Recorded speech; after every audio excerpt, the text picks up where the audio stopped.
Hello students, मैं रवि पारिक गुरुजी for accounts YouTube channel पर आपका आज फिर से हार्दिक स्वागत करता हूं। और आज हमारा जो टॉपिक है rules applicable in the absence of the partnership deed. लेकिन पहले जो मैंने अभी बोला है क्या रूल्स है ये, उनको समझाने से पहले मैं आपको कुछ एक चीज बता देना चाहता हूं। देखिए, इस चैप्टर में बहुत कुछ बचा हुआ है, लेकिन उन सबसे पहले आपको ये जो रूल्स हैं, कुछ जो मैं आज आपको बताने वाला हूं, वो आपके लिए रूल्स पढ़ना बहुत ज्यादा जरूरी है। आज की क्लास बहुत आपके लिए बहुत ही ज्यादा जरूरी है, मस्ट है। तो हम देखते हैं हम आपको आज क्या पढ़ाने वाले हैं। तो पहले मैं आपको ही बोलता हूं कि मैं आज आपको पढ़ाने वाला हूं rules applicable in the absence of the partnership deed. अब ये मैंने क्या बोला, तो एक बार मैं इसके लिए बोलना चाहूंगा। देखिए, मैंने आपको अपनी जो क्लास 1 है, जब मैंने ये चैप्टर स्टार्ट किया था तो मैंने आपको बताया था कि पार्टनरशिप डीड क्या होती है। ठीक है, पार्टनरशिप डीड के बारे में बताया था मैंने। तो सबसे पहले मैं बोलता हूं कि पार्टनरशिप डीड क्या होती है। वो मैंने आपको ये बताया था कि ये क्या होता है। एक जैसे कोई पार्टनर होते हैं, एग्जांपल लेते हैं एक बार, राम और श्याम दो जने पार्टनर हैं। ठीक है, अब जब राम और श्याम दोनों पार्टनर हैं और दोनों पार्टनर के बीच में अगर मैं कहूं, अगर आपको दोनों पार्टनर ने क्या कर रखा है, भाई कोई भी काम है, देखिए जुबान अपनी जगह है, अच्छी बात है, लेकिन आने वाले टाइम में अभी हमारा व्यवहार बहुत अच्छा है, राम और श्याम का व्यवहार बहुत अच्छा है, लेकिन आने वाले टाइम में कैसा होगा हम पहले नहीं बता सकते हैं ये चीज। इसलिए कभी भी कोई भी बिजनेस करते हैं तो उसमें कॉन्ट्रैक्ट बहुत ज्यादा जरूरी चीज होती है। कोई एक एग्रीमेंट होना, कोई एक समझौता होना बहुत ज्यादा बड़ी चीज होती है। तो राम और श्याम ने अपने दोनों के बीच में, उन दोनों के बीच में क्या हुआ, एक समझौता हुआ, एक कॉन्ट्रैक्ट हुआ, एक एग्रीमेंट हुआ। उस एग्रीमेंट में उन्होंने क्या लिखा, उन्होंने लिखा होगा कि हमारी फर्म का क्या नाम रहेगा, हम जो लोग हैं राम और श्याम, ठीक है, कौन कितनी सैलरी लेगा, कौन कितना इंटरेस्ट लेगा, कौन क्या कमीशन लेगा, जो भी जैसे मान लीजिए प्रॉफिट शेयरिंग रेशियो होगा, मतलब कौन कितना प्रॉफिट बांटेगा।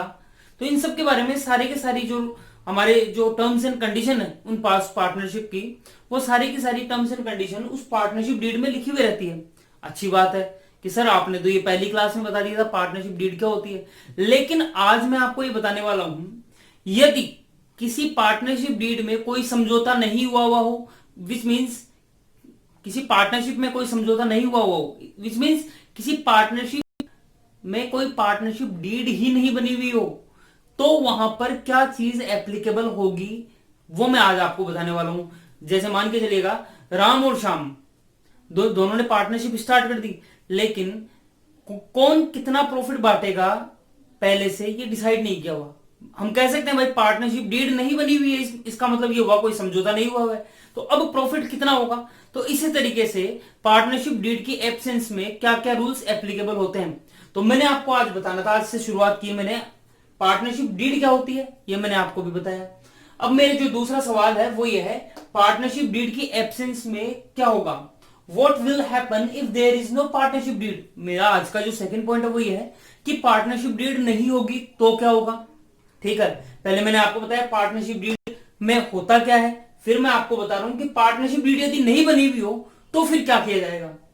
ऐसी कंडीशन में हम क्या करेंगे, according to partnership act the following rules will be applicable, which means कि अगर हमारे पास में अगर पार्टनरशिप डीड नहीं है, आज जो मैं आपको रूल्स बता रहा हूं याद रखिएगा, पूरे चैप्टर में पूरी पार्टनरशिप में आपके लिए रूल्स काम आने वाले हैं, इसलिए इसको ढंग से समझिएगा कि यदि आपके पास में पार्टनरशिप डीड नहीं बनी हुई है, कोई समझौता नहीं हुआ है, तो ऐसी कंडीशन में आप क्या करेंगे। तो मैं कहूंगा रूल्स, ऐसे कौन से रूल्स हैं जो एप्लीकेबल होने वाले हैं in the absence of the partnership deed, वो है आपके सामने ये।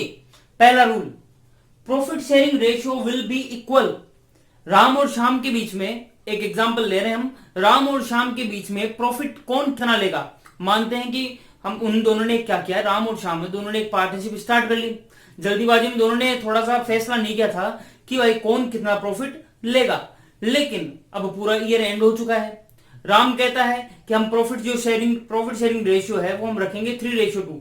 मान लीजिएगा 100 रुपए का प्रॉफिट हुआ, तो राम कहता है मैं तो लूंगा 60 रुपए और श्याम तुझे दूंगा 40 रुपए, जबकि श्याम कह रहा है नहीं मैं 60 लूंगा तुम 40 लेना राम। अब दोनों के बीच में लड़ाई होगी। जब लड़ाई हो जाती है तो लड़ाई का जो यहां पर जो समाधान होगा, ठीक है, वो क्या होने वाला है, वो ये होने वाला है, हम देखेंगे सीधे सीधे हमारे जो पार्टनरशिप के भगवान है जिनके पास में रूल्स एंड रेगुलेशन लिखे हुए हैं, पार्टनरशिप एक्ट 1932, इनके पास में चलते हैं, इनसे चल करके पूछते हैं कि भाई यहां पर क्या रूल्स एप्लीकेबल होगा, बताना देखिए। तो हम कहेंगे profit sharing ratio will be equal. यहां पर पार्टनरशिप एक्ट में लिखा हुआ है यदि रूल्स अगर हमारे नहीं बने हुए हैं तो पार्टनरशिप डीड की एब्सेंस में ये रूल्स क्या होने वाले हैं, एप्लीकेबल होने वाले हैं। तो उनमें पहला है profit sharing ratio will be equal. Profit sharing ratio Ram और श्याम के बीच में होगा इक्वल। तो इसका मतलब यदि 100 रुपए का अधिक प्रॉफिट होता है तो दोनों क्या बांटेंगे, 50-50 रुपए बांटेंगे। मैं ये नहीं कहता कि हमेशा 50 बांटेंगे। यदि दोनों के बीच में अगर एग्रीमेंट है, पहले से पार्टनरशिप डीड है, तो दोनों के बीच में जो प्रॉफिट बांटा जाएगा वो बांटा जाएगा उस डीड के अकॉर्डिंग, जो समझौता हुआ है, जो एग्रीमेंट हुआ उसके अकॉर्डिंग। लेकिन नहीं है तो हम क्या करेंगे, जो प्रॉफिट शेयरिंग रेशियो रहेगा वो क्या रहेगा, यहां पर इक्वल रहेगा। सेकंड देखते हैं, no interest on capital will be allowed. Interest on capital अभी तक हमने पढ़ा नहीं है, लेकिन मैं आपको बता देता हूं कि पार्टनरशिप फर्म में लगाते हैं कैपिटल। जो आपने क्लास 11 में पढ़ा होगा कैपिटल क्या होता है, ठीक है। तो पार्टनरशिप में लगाते हैं कैपिटल, ठीक है, पार्टनरशिप फर्म में लगाते हैं कैपिटल। अब जो पार्टनरशिप फर्म है वो उन पार्टनर्स को उसके बदले में देती है इंटरेस्ट, ठीक है।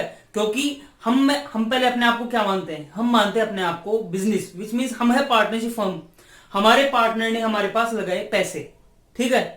अब हमारे पास पैसे लगाए तो हम उसको इसके बदले में क्या करेंगे, हम उसको इसके बदले में इंटरेस्ट देंगे। लेकिन यदि कोई डीड नहीं बनी हुई है, कोई एग्रीमेंट नहीं है, तो कोई इंटरेस्ट नहीं दिया जाएगा। No interest on capital will be allowed. कोई इंटरेस्ट ऑन कैपिटल नहीं दिया जाएगा। तो हमने पहला देखा था प्रॉफिट शेयरिंग रेशियो इक्वल होगा। सेकंड हमने देखा है no interest on capital will be allowed.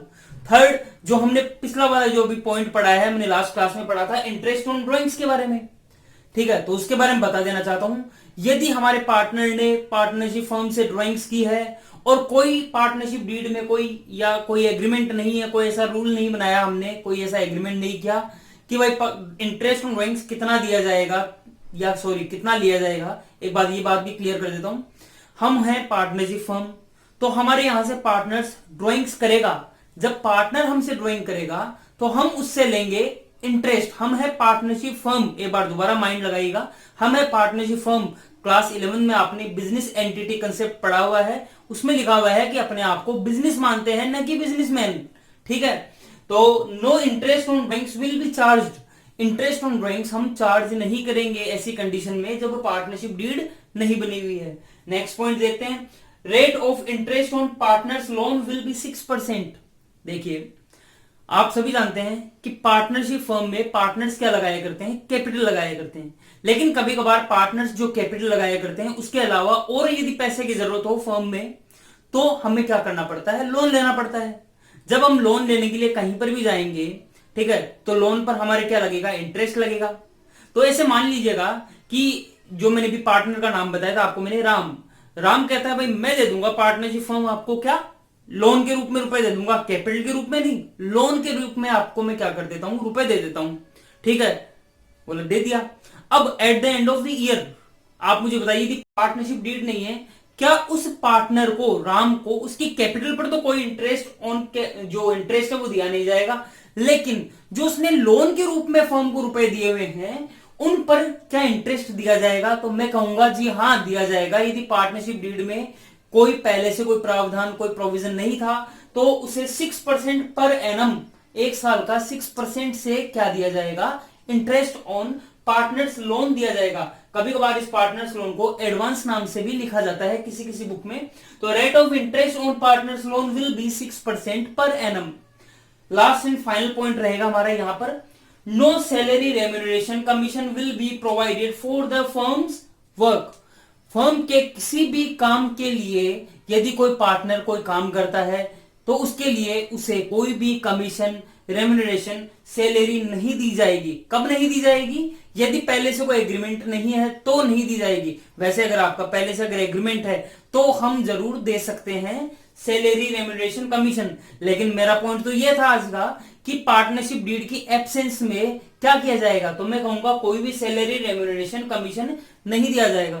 तो इस तरीके से आज हमने पढ़ा है rules applicable in the absence of the partnership deed. Rules applicable in the absence of the partnership deed में जो आपने आज पढ़ा है उन सबको आप ढंग से देख लीजिएगा। एक बार मैं साइड में हट जाता हूं, उसमें आप इसका स्क्रीनशॉट भी ले सकते हैं। जो मैंने लिखे हैं आप इसे नोट डाउन कीजिए और कोई अगर प्रॉब्लम हो तो हम आगे के क्लासेस में इसको और सोल्व करने की कोशिश करेंगे। ये पूरी पार्टनरशिप में आपके लिए काम आने वाली चीज है। और वीडियो को शेयर, लाइक एंड सब्सक्राइब करना नहीं भूलें, आपके लिए बहुत ज्यादा जरूरी है। और लॉकडाउन चल रहा है तो लॉकडाउन का पालन भी करें, घर में रहें, स्वस्थ रहें। धन्यवाद।